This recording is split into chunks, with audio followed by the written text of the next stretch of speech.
धीमहि धियो यो नः प्रचोदयात्।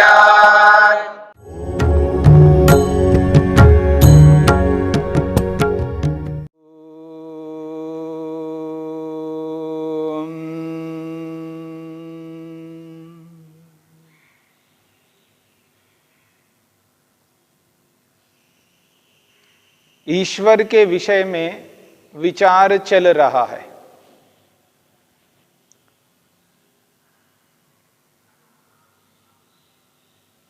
ईश्वर के ऐश्वर्य को लेकर के, ईश्वरत्व को लेकर के एक विचार चलाया है। ईश्वर में ईश्वरत्व के पीछे क्या कारण है, क्या प्रमाण है।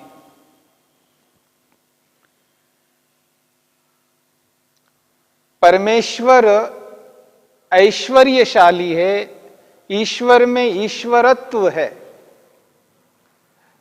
जो ईश्वरत्व पुरुषों से, मनुष्यों से विलक्षण से युक्त है, विशेष है।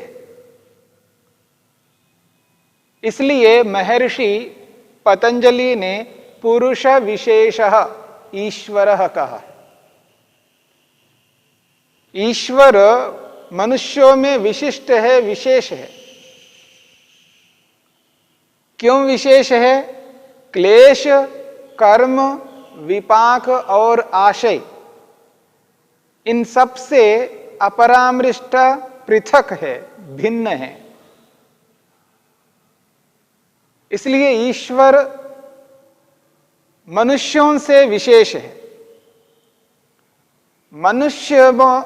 मनुष्यों में एक भी ऐसा मनुष्य नहीं होगा जो क्लेश से युक्त ना होता हो। जिसने जन्म लिया, जिसने शरीर को धारण किया, शरीरधारी क्लेशों से युक्त होता है। अविद्या, अस्मिता, राग, द्वेष, अभिनिवेश से युक्त होता है।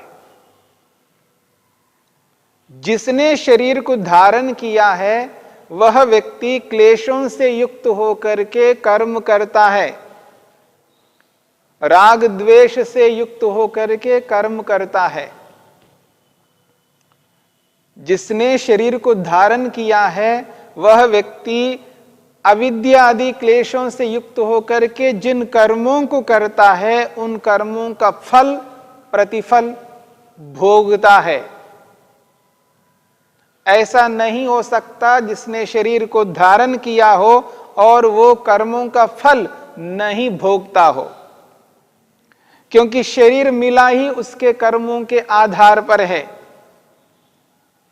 और जिसने शरीर को धारण किया है वह व्यक्ति सुख या दुख रूपी फल को भोगता हो और उसके संस्कार नहीं बनाता हो, वासनाओं को अवश्य रूप से बनाता है।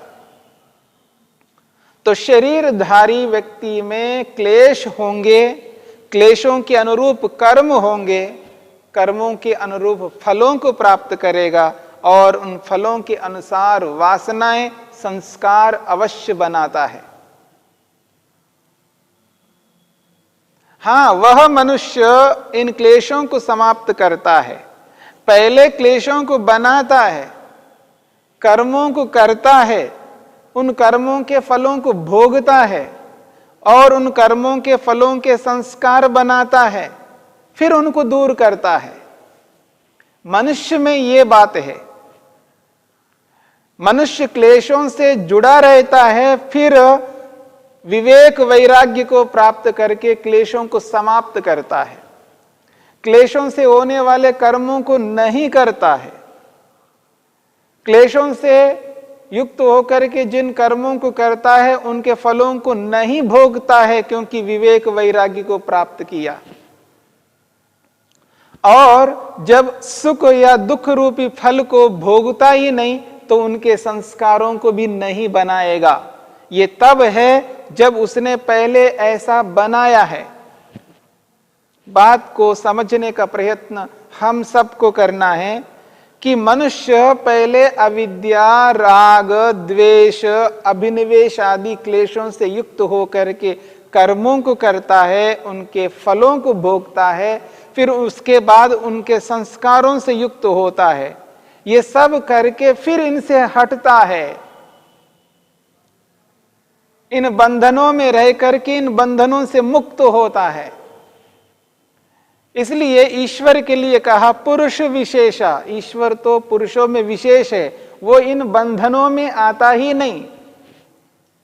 क्लेश रूपी बंधन में, कर्म रूपी बंधन में, उनसे प्राप्त होने वाले फल रूपी बंधन से और क्लेशों से युक्त होकर के जिन फलों को प्राप्त होता है, उनके संस्कार रूपी बंधनों से, इन समस्त बंधनों से ईश्वर सर्वथा रहित होता है और आत्मा, पुरुष, मनुष्य इन बंधनों में रह करके फिर इन बंधनों से मुक्त होता है। इसलिए दोनों में अंतर है, मनुष्य में और ईश्वर में ये विशेष अंतर है, इसलिए वो ईश्वर है। यदि वो ईश्वर है, उसके ईश्वरत्व के पीछे क्या प्रमाण है, क्या कारण है वो ईश्वर है, हम कैसे माने वो ईश्वर है, इसका प्रमाण, इसका स्टैंडर्ड बताइए, इसका मानक बताइए कि वो ईश्वर है तो क्यों ईश्वर है। तो महर्षि वेदव्यास ने मानक बताया है, तस्य शास्त्रम प्रमाणम। उस ईश्वर के ईश्वरत्व में शास्त्र प्रमाण है, वेद प्रमाण है। देखिए, ईश्वर के ईश्वर होने में प्रमाण, एक मानक बताया जा रहा है, वो वेद है। तस्य शास्त्रम प्रमाणम। अच्छा, फिर ये बताइए उस शास्त्र का, उस वेद का प्रमाण क्या है? वेद का भी तो कोई प्रमाण हो, वेद का भी कोई प्रमाण होना चाहिए। ईश्वरत्व के पीछे प्रमाण वेद को बताया है, तो वेद का भी प्रमाण पूछा जा रहा है कि उस शास्त्र का प्रमाण क्या है। शास्त्रम पुनः किम प्रमाणम, शास्त्रम पुनः किम प्रमाणम, उस शास्त्र का फिर प्रमाण बताए, उसका क्या प्रमाण है। तो महर्षि वेदव्यास ने स्पष्ट किया, प्रकृष्ट सत्वम, ईश्वरत्व उसमें प्रमाण है। ईश्वरत्व के प्रमाण में वेद को प्रमाण बताया है और वेद के प्रमाण में ईश्वरत्व को प्रमाण बताया। यानी दोनों एक दूसरे के प्रमाण बन रहे हैं।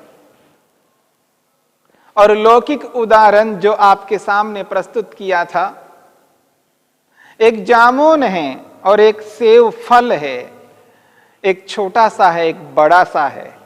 बड़े को बड़ा सिद्ध करने के लिए जामुन को प्रमाण के रूप में उपस्थित किया और जामुन को छोटा बताने के लिए सेव फल को उपस्थित किया।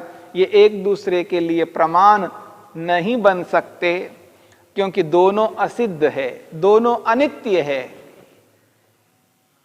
परंतु ईश्वर के ईश्वरत्व में प्रमाण वेद है और वेद के प्रमाण के लिए ईश्वरत्व को प्रमाण के रूप में उपस्थित किया है। यहां पर ईश्वर का ईश्वरत्व और वेद, ये दोनों एक दूसरे के प्रमाण बन रहे हैं और यहां जामुन और एक सेब फल, इन दोनों के बीच में एक दूसरे के ये प्रमाण नहीं बन रहे। एक स्थान पर प्रमाण बन रहे हैं और एक स्थान पर प्रमाण नहीं बन रहे हैं। ऐसा क्यों? क्योंकि ये जो जामुन और सेब फल है, ये उत्पन्न पदार्थ हैं। उत्पन्न पदार्थों में एक दूसरे की अपेक्षा से प्रमाण नहीं दे सकते, क्योंकि दोनों अनित्य है, दोनों असिद्ध है। परंतु ईश्वरत्व और वेद ये अनित्य नहीं है, ये दोनों अनित्य नहीं है। इसलिए महर्षि वेदव्यास कहते हैं, इन दोनों का अनादि संबंध है। ईश्वर सत्वे एतयो अनादि संबंध। महर्षि वेद व्यास कहते हैं ईश्वरत्व और वेद ये दोनों ईश्वर में ही रहते हैं। ईश्वर का ईश्वरत्व ईश्वर में विद्यमान है और वेद ज्ञान ये भी ईश्वर में विद्यमान है, क्योंकि ईश्वर ज्ञानी है। ईश्वर में जानकारी है, ज्ञान है। जिसने इतने लंबे चौड़े संसार को बनाया है उसके पास जानकारी ना हो, ये कैसे हो सकता है? और जो ज्ञान विज्ञान है जो ईश्वर में विद्यमान है उसी का नाम वेद है, वेद ज्ञान है। तो ईश्वर का ईश्वरत्व भी ईश्वर में विद्यमान है और ज्ञान वेद ज्ञान भी ईश्वर में विद्यमान है। ये दोनों ईश्वर में विद्यमान है। इसलिए कहा जा रहा है एतयोः अनादि संबंध। ईश्वर सत्वे एतयोः अनादि संबंध। ये जो दोनों हैं ये ईश्वर में विद्यमान होने के कारण से ईश्वर के साथ में इनका अनादि संबंध है। अनादि का अर्थ होता है जिसका आदि नहीं होता, जिसका प्रारंभ नहीं होता। जिसका प्रारंभ होता है उसको आदि कहते हैं और जिसका प्रारंभ कभी नहीं होता उसको अनादि कहते हैं। जैसे आत्मा का आदि कोई नहीं है, आत्मा का कोई कारण नहीं है, आत्मा नित्य है, सदा से है, इसलिए जीवात्मा अनादि है। जीवात्मा अनादि है। और ये जो संपूर्ण ब्रह्मांड है इस ब्रह्मांड का जो मूल कारण है, रॉ मटेरियल है, जो रॉ मटेरियल है वो सत्व रज तम है, जिसे प्रकृति के नाम से कहा है।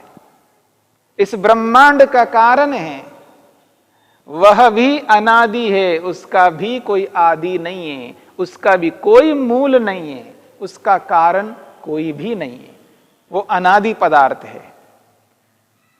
मूल का मूल नहीं हुआ करता है। जो कारण है अंतिम कारण है, फिर उसका भी कोई कारण नहीं हो सकता।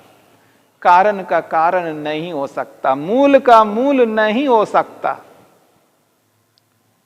इसलिए ईश्वर भी अनादि है, उसका भी कोई कारण नहीं है, अर्थात ईश्वर को किसी ने उत्पन्न नहीं किया, ईश्वर पहले से विद्यमान है।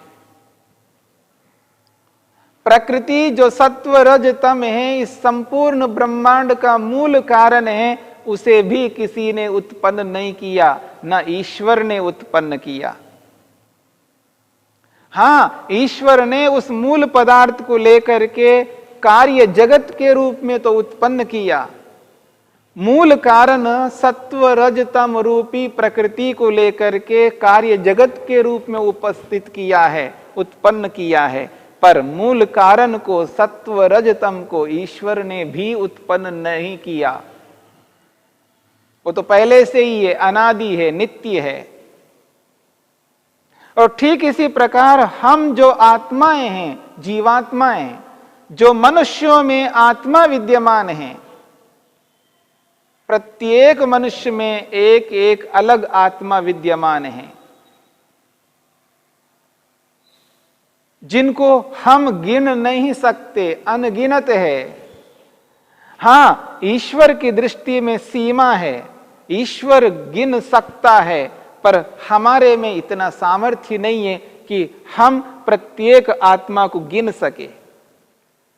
और हम आत्माएं भी अनादि हैं, हमें भी किसी ने उत्पन्न नहीं किया, ईश्वर ने भी उत्पन्न नहीं किया। जो अनादि पदार्थ होते हैं, जिनका आदि कोई कारण नहीं होता है, उनको नित्य कहते हैं। और जो नित्य पदार्थ होते हैं उनको सिद्ध करने के लिए किसी और की आवश्यकता नहीं होती है, वो स्वतः सिद्ध होते हैं, वो स्वतः प्रमाण होते हैं। उसको प्रमाणित करने के लिए किसी और प्रमाण की आवश्यकता नहीं होती है। तो ठीक इसी प्रकार से जो ईश्वर है वो नित्य है, सदा से विद्यमान है। और उस ईश्वर में जो ईश्वरत्व है, ईश्वरपना है, वो भी सदा से विद्यमान है। और जो ईश्वर में वेद है, ज्ञान है, जो ज्ञानात्मक वेद है, जो ज्ञान है, वो भी ईश्वर में विद्यमान है। यह तो हमारे समझने के लिए कहा जा रहा है कि ईश्वर में ईश्वरत्व के पीछे कारण क्या है, वेद है। क्योंकि वेद कहता है, ईश्वर का ज्ञान कहता है, क्योंकि ज्ञान ही हमें यह बताता है कि ईश्वर में ईश्वरत्व है, ईश्वर विशिष्ट है। बिना जानकारी के किसी को हम उत्तम नहीं समझ सकते, बिना जानकारी के किसी को निकृष्ट नहीं कह सकते। किसी को उत्तम समझना है, किसी को निकृष्ट समझना है, तो उसके पीछे जानकारी चाहिए। तो इसीलिए हमारे ज्ञान के लिए ईश्वर का ईश्वरत्व यदि है तो उसके पीछे वेद प्रमाण है। और वेद के पीछे कौन प्रमाण है? तो ईश्वरत्व है। यानी आपस में एक दूसरे के प्रमाणों से हम समझने का प्रयत्न कर रहे हैं कि वास्तव में ईश्वर में ईश्वरत्व है और ईश्वर में ज्ञान है, वेद है। क्योंकि ये दोनों ईश्वर के साथ विद्यमान है। जब से ईश्वर है तब से ईश्वरत्व है, तब से वेद है। इसलिए इन दोनों का अनादि संबंध है, नित्य संबंध है, अविनाभावी संबंध है। अर्थात जब तक ईश्वर है तब तक वेद है, जब तक ईश्वर है तब तक ईश्वरपना है, ईश्वरत्व है। इनको नकार नहीं कर सकते। तो ये जो ईश्वर है, जिसमें ईश्वरत्व है, वो अनादि है, नित्य है, वो उत्पन्न होने वाला नहीं है। मुख्य बात है कि ईश्वर में ईश्वरत्व उत्पन्न नहीं होता है, वो अनादि है। यदि ऐसा है तो मनुष्य ही योग्यताओं को प्राप्त करके ईश्वर बन जाता है, यह सिद्ध नहीं हो सकता। यह बात अनुचित है कि मनुष्य विशिष्ट योग्यताओं को पाकर के वो ईश्वर बन जाता है, ये बात सिद्ध नहीं हो सकती। क्योंकि ईश्वर में ईश्वरत्व अनादि से है, वो सदा से ईश्वर है। इसलिए कहा जा रहा है सदैव ईश्वर सदैव मुक्तः। वह ईश्वर सदा से ईश्वर रहा है, सदा से ईश्वर है और सदा से ईश्वर रहेगा। और वह ईश्वर सदा से मुक्त रहे हैं और सदा मुक्त रहेंगे, आज भी सदा वर्तमान में भी मुक्त है। तो ईश्वर का ईश्वरपन नित्य है, सदा से रहने वाला है। ईश्वर अलग है और आत्मा मनुष्य अलग है, दोनों में भेद है। इसी बात को समझने के लिए महर्षि पतंजलि ने यहां पर स्पष्ट किया है। द्यौ शान्तिरन्तरिक्षं शान्तिः पृथिवी शान्तिरापः शान्तिरोषधयः शान्तिः वनस्पतयः शान्तिर्विश्वे देवाः शान्तिर्ब्रह्म शान्तिः सर्वं शान्ति शान्तिरेव शान्ति क्षमा शान्तिरेधि। ॐ शान्ति शान्ति शान्तिः।